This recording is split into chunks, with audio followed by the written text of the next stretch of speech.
All right, let's talk crypto. You know the deal. One day Bitcoin is going to the moon.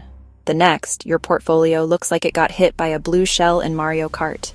It's a roller coaster, a casino, a financial jungle gym where the rules are made up and the points don't matter. But what if I told you there's a corner of crypto that's boring? Predictable, even? Stablecoins are the superheroes we didn't know we needed. They don't have super strength. They don't have laser eyes. Their superpower is stability. They're pegged to a real-world asset, usually the US dollar. So one stablecoin equals $1, always. No drama. Why want boring crypto?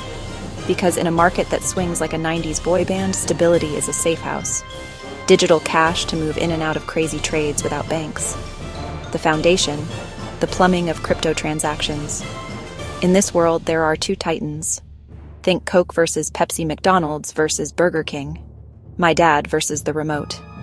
On one side, Tether, USDT, the original gangster since 2014. Everywhere, on every exchange. The lifeblood of trading. If crypto were a city, USDT is the concrete under your feet. A market cap that makes countries' GDPs look cute. Built the stablecoin market, not giving up the throne. But every king has a challenger. Enter USDC, USD Coin, backed by Circle and Coinbase. The squeaky clean, straight-A student for Wall Street and regulators. Tether grew up in the Wild West. USDC was born in a boardroom, wearing a tie. It's been gaining ground fast. By 2025, it's a genuine threat, a full-blown stablecoin war. So let's get into it. What's the deal with Tether, or USDT? Imagine the early days of crypto. It was messy. If you wanted to trade Bitcoin for another coin, you had to go through a complicated, slow process. Enter Tether. It created a simple digital dollar that lived on the blockchain. This was revolutionary. Suddenly, traders could move money between exchanges in minutes, not days. They could lock in profits without cashing out to fiat. Tether became the fuel for the crypto trading engine. It's fast, it's liquid, and it's integrated into almost every crypto platform on the planet. Its success is built on one thing: first mover advantage. But here's where it gets spicy. Tether has always been surrounded by a little bit of mystery. For years, people have been asking, "Yo, Tether, you say you have $1 for every USDT you print. Can we see the receipts?" And Tether's response has basically been, "Trust me, bro." Their reserves, the actual assets backing the token, have been a hot topic. They aren't just holding cash. Commercial paper, corporate bonds, other digital tokens. This makes regulators and finance nerds very, very nervous. It's like your friend saying he'll pay you back, but his wallet is full of IOUs, gift cards, and a half-eaten granola bar.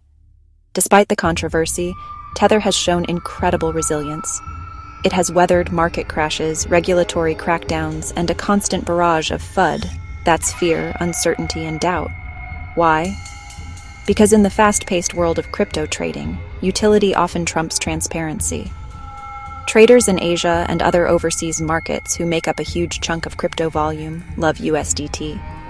They don't care about audits from a Big Four accounting firm. They care about speed, liquidity, and getting their trades done. Tether provides that in spades. It's the currency of the degen trader, the international arbitrageur, and the crypto-native ecosystem. It just works. So, Tether's strength is its deep entrenchment in the market. It has a network effect that is incredibly powerful. Now let's look at the challenger, USDC. If Tether is the mysterious, street-smart hustler, USDC is the buttoned-up valedictorian who brought an apple for the teacher. Launched in 2018, its whole brand is built on one word: trust. Co-founded by Circle, a US-based, regulated fintech. From day one, USDC's strategy was to be the anti-Tether. They didn't just claim one-to-one dollar backing, they proved it. Hired Grant Thornton to publish monthly attestation reports, showing exactly what was in reserves. And what's in those reserves? Boring stuff. Cash. Short-term US government bonds, that's it. No mystery meats, no weird commercial paper. The kind of portfolio that makes your grandpa nod. Genius move. While Tether appealed to crypto cowboys, USDC chased big institutions. Corporations, mainstream users. Positioned as safe, compliant, regulated digital dollars. The stablecoin you could introduce to your parents. Regulation and transparency paid off. Big money wanted in. Hedge funds, payment companies. Fortune 500s. They wouldn't touch Tether. Compliance would freak out. So they turned to USDC. Visa announced a partnership to settle transactions in USDC. MoneyGram is using it for global remittances. Go-to for businesses dipping into digital assets. By 2025, USDC's growth has been explosive, eating into Tether's market share, especially in DeFi on Ethereum, North American market. Tether still rules the trading scene. USDC is dominating in payments, remittances. As a treasury asset for businesses, it has created a powerful niche for itself as the clean stablecoin. If you want to trade like a degen, you use USDT. If you want to build the future of finance, you use USDC. The battle lines have been drawn. Welcome to 2025, where the stablecoin war has hit a fever pitch. This isn't just about market cap anymore, it's a clash of ideologies. The key battleground? Regulation. Governments around the world are finally getting serious about stablecoins, especially the US. They see a multi-trillion-dollar market, and they want rules. Proposed legislation like the Clarity for Payment Stablecoins Act is forcing issuers to open up their books, play by banking rules. This is a moment of reckoning, putting immense pressure on Tether's Trust Me Bro model and playing directly into USDC's hands. USDC is leaning in. Circle has been on a charm offensive in Washington, D.C., their CEO with lawmakers and senators. Their argument? We are already compliant. We are the model of a responsible stablecoin. By aligning with regulators, USDC aims to be the inevitable winner in a regulated future. They're not just preparing the future of finance, they're trying to build it, making transparency their ultimate weapon. Tether is playing a different game. They view regulation as an attack on crypto's core principles. Their user base is global, many top markets sit outside US regulatory reach. Their strategy: tenacious defiance and global expansion. Doubling down in Asia, doubling down in Latin America, doubling down in Africa. Users there prioritize escaping inflation and accessing global markets. Tether positions itself as the people's money, financial freedom beyond any single government's control. This creates a clear split.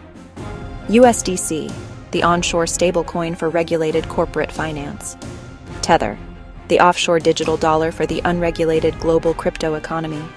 Risk for USDC, it becomes sanitized and loses its crypto edge. Risk for Tether, massive. A major regulatory crackdown from the US Department of Justice or the Treasury could be a knockout blow, freezing assets, triggering a bank run, and destabilizing the crypto market. So, who wins the stablecoin war? As we stand here in late 2025, it looks less like one will destroy the other and more like we're heading towards a bipolar world. There might not be a single winner. Instead, we could see a split, with two dominant stablecoins serving two very different masters. USDC is on track to become the official digital dollar, fully integrated into the traditional financial system. It'll be the stablecoin your bank uses, the one that powers corporate payments, the bedrock of a regulated mainstream digital economy. It's safe, it's audited, but it's also centralized and subject to government oversight. Tether, if it survives the regulatory storm, will likely continue to thrive in the shadows. It will remain the king of high-frequency trading, the preferred currency for cross-border arbitrage in less regulated jurisdictions, and a vital tool for people in countries with unstable economies. Its strength will be its agility and its deep roots in the crypto-native culture that values decentralization and censorship resistance above all else. It carries more risk, but for many, that risk is worth the freedom it provides. The world is big, and not everyone wants or needs a US-regulated dollar. This outcome has huge implications for everyone. For the average crypto user, it means you'll have a choice. The real answer might be that in this war, we, the users, get to choose which future of money we want to be a part of.